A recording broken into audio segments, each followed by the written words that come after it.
You've said that attention is like water, that it flows.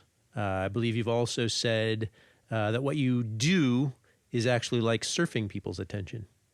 And to add one more facet, I think you've talked about framing people's attention, right? So that's back to the control piece. What does that mean in the context of not of you stealing something or learning to steal something, but of in the context of you driving toward a positive outcome in anything, right? In a conversation, in a negotiation, in a debate, in a just a friendly social interaction. So first, I guess one thing in looking at how it's manipulated, and some keywords I talk about managing or surfing it. One thing I don't say is controlling it. And that's probably the more interesting part that's relevant to a lot of areas. I don't believe that I can control someone's attention, but I can manage it and I can move with it. And that's a gift for us to be able to follow someone's attention. When you're doing something like the phenomenon, what people refer to as misdirection, there's three simple kind of ways you can think about it. One is that I get you to spend all your mental budget on one focal point, and that's the only thing you know exists. It's the only channel that's on TV. Or two, you can spend it in lots of little places, but you only spend small amounts, so there's no real value to you. You get overwhelmed. That's typically what we think of when we're looking online and we get overwhelmed with technology. Or I can change the moment. You think it's going to happen, then I could do it at a different time of that. So in managing the attention for day to day, one of the things that often will happen with all these is the frame of what do I put the situation? When does it apparently begin and when does it end? How well can we question the frame? Whether that's something that we're presented with, a choice that we're being given, how well can you question that frame and look outside of it? So in that answer, I'm guessing you think that moving someone's focal point is different than directing their attention. Because I know I've absolutely seen you move someone's focus point. You can move it implicitly or explicitly.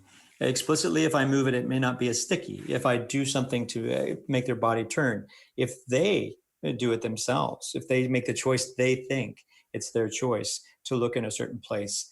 And there's ways that you can do that just through combinations of motions. But most of it's narrative. If they believe that it's important for them to look. So how well can I unlock that priority? Right. And I think, in my mind, this is a perfect segue into the next piece, which is choreography, right? And kind of what that implies. And this goes back to, again, my initial impression of you in control. When I watch you work, you're always kind of moving people around. Not that I would be doing that physically, but there are aspects of that seem important. The aspects to choreography that seem important. So I would think one of those things is essentially pre-planning, or if not pre-planning, the recognition of a normal pattern of interaction, right? And since we're saying choreography kind of relates to a music metaphor, you can think of sheet music and jazz.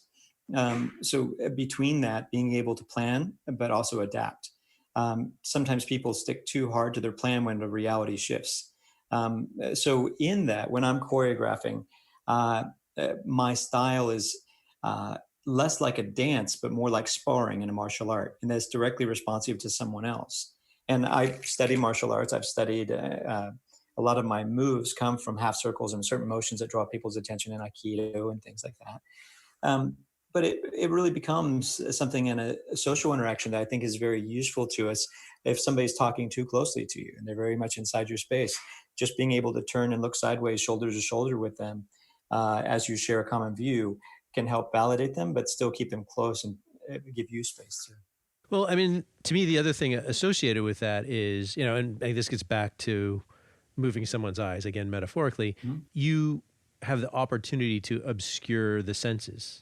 Right. I don't know if Frank is later on in my Q&A, but Frank is your little in your brain operator, right? And so in the choreography, if you put them in the right position, then you have the better opportunity to, again, obscure. Yeah. There's a context to that that's negative, and I don't want to imply it. A simple way is blind spots. Right. Yes, just by positioning someone, there's blind spots. But where we start to move is away from observation of, yes, I can block somebody from seeing something just with the movement that I do, so their sight line's blocked. But now you're mentioning Frank, I'll kind of tiptoe into what that is. During my TED Talk, I talk about this idea that for me, a simple way of thinking of it is that there's a little security guard in your mind. He's taking in all these camera feeds and audio, and he's looking at his screen, but sometimes I can't stop him from seeing something, but I can make him turn around at his desk and look something up. So by asking him a question, so if I'm pickpocketing someone, I might say, that American Express you had in your wallet. And just by saying had as a past tense phrase, that makes them now rewind the tape for the last couple minutes of our interaction, thinking, what did he just do? And when they do that, that mental rewind, they can't, even though their eyes are open, they're not seeing. They're looking, but they're not seeing. And that's a key difference. And so even though we have the eyes open, we're looking in the right direction, I can stop them from seeing some things. Well, so you're defining just literally the act of mental recall will give you a half second there where Yes. you can change things. And there's multiple things that do that. Right. So the recall, they're like shadows. They're shadows in an observation. Someone's going to tell the story of what they see, and the things they leave out are the shadows. And I'm able to play in multiple beats like that. And so, one of the things that occurs to me is you have to be pretty comfortable with what the baseline is. And what I mean by that is, what does the normal interaction look like? If I do this, they're going to do that. How does what are the 3 or 4 or 5 pieces in a row on the chessboard that are going to move? And, in my estimation, the only way that you really can establish a baseline is probably the same way you get to Carnegie Hall, right? Practice, practice, practice. Yeah, but not practice solo. You got to be doing it with real fresh eyes. That's the unusual part. So I'm rusty in some ways compared to what I used to do, because I used to have so many reps in the work that I did, and it's a big difference, because if I practice just some technique just by myself, that allows me to put that technique on autopilot so I don't think about it. But the ability to manage or influence someone to do a certain thing inside of a situation really requires a lot of social interaction. Absolutely.